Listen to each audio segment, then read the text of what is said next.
Section 4, popular culture. What was the truth about happiness in Elizabethan England? Right, first of all, we know this was a time of great culture, and again, this idea, this interpretation, of course, of a golden age. Now, standing head and shoulders above everyone else is William Shakespeare, who certainly is the reason why many people see this as a golden period.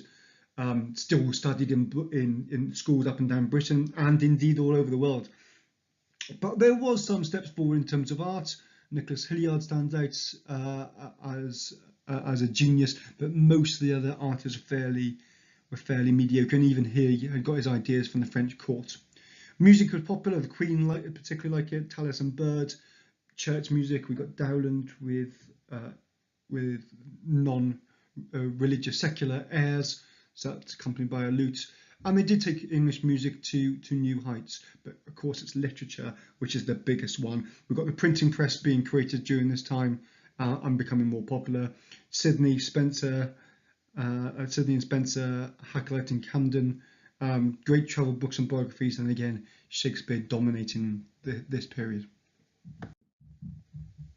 Now, what we do see during this time period is a decline in popular pastimes and festivities. They still existed, but they start dying out, and certainly they continue to die out into the early part of the 17th century. May games, plays, and Morris dancing disappeared. So, calendar customs, Christmas was a great time of feasting, similar sort of drinking and feasting at May Day. With maypoles. Midsummer's Eve saw bonfires, drinking again, common theme here, and Harvest Home, the end of the farming year, feast dancing and drinking. Lots of drinking in there. The sports were often very violent, bare knuckle boxing, again, often drink associated with these. There's bear baiting, bull baiting, badger baiting, all sorts of horrific things as we'd see it now. And coming back to beer again, increasing in the number of ale houses.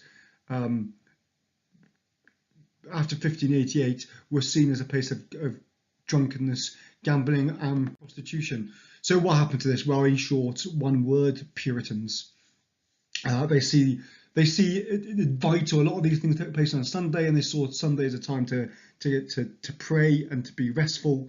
They saw a lot of the activities, the festivities as pagan practices, and that was true. We still have pagan practices as part of our Christmases today, taking away from what they wanted to be the Christian message, and they didn't see them as appropriate.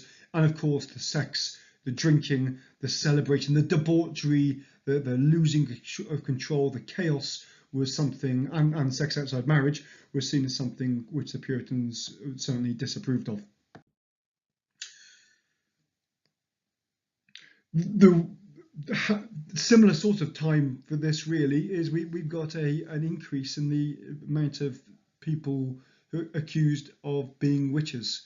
Magic wasn't, at the beginning of this period, magic was an alternative. It was something to religion. It was something that most Elizabethans would have accepted, and they'd see magic as a reason behind something going wrong, something going right.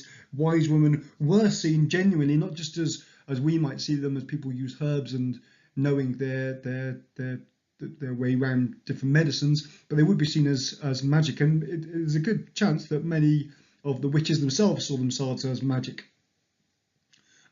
Witchcraft was seen as a very negative thing in Europe, not quite as much so in Elizabethan England, but they were seen as having small animals and imps and familiars, which were used to commit these evil acts. So there we go. We got the huge amount increase in witchcraft over this period. So we're looking at this sort of period here. This is the period that we're focusing on. So we can see those witchcraft persecutions. They go up from 109, 1580 to 166, and 128. So we got quite a lot of persecutions of witches during this time period. And if you compare that to these lower periods here, after Elizabeth and before the period we're looking at, there's a steep climb in those charts.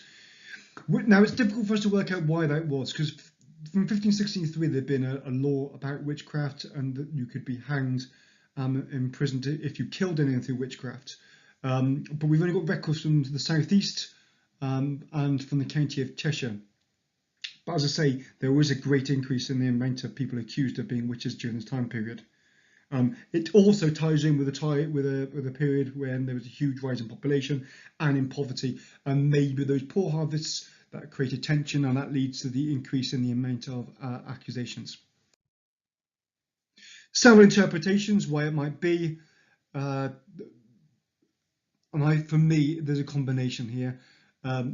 1970s, the theory was because it was a hard time of living, and if we look at this graph here, this shows the harvests, and whether there was enough food around, and we can see during this time period there certainly was a great struggle at the same time as the increase happens in the amount of accusations about women being accused of being witches. Of course, theory number two there, 1990s, feminist historians point out that it is women who are being attacked, and that's certainly true. And I certainly think there's some misogyny going on there, although it's useful to point out that it was often women who accused women of doing this, but then it was magistrates and the jurors who judged them were men.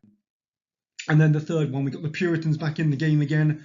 If we look at the witch trials here, Hertfordshire, a heavily populated area, and Sussex, another large county, not great amounts of witch trials.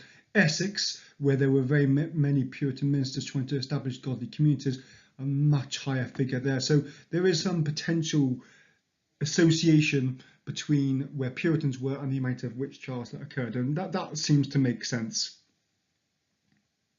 It's worth noting that a lot of the trials didn't come from the government or the church. It actually started off as a complaint by a neighbour. Normally there's a quarrel, something's mumbled or something is cursed, and then something goes wrong and people are accused of being witches. And as I said before, it's possible that many of the accused actually did believe themselves to be witches. Right, we're going to have the Puritans come into this area as well.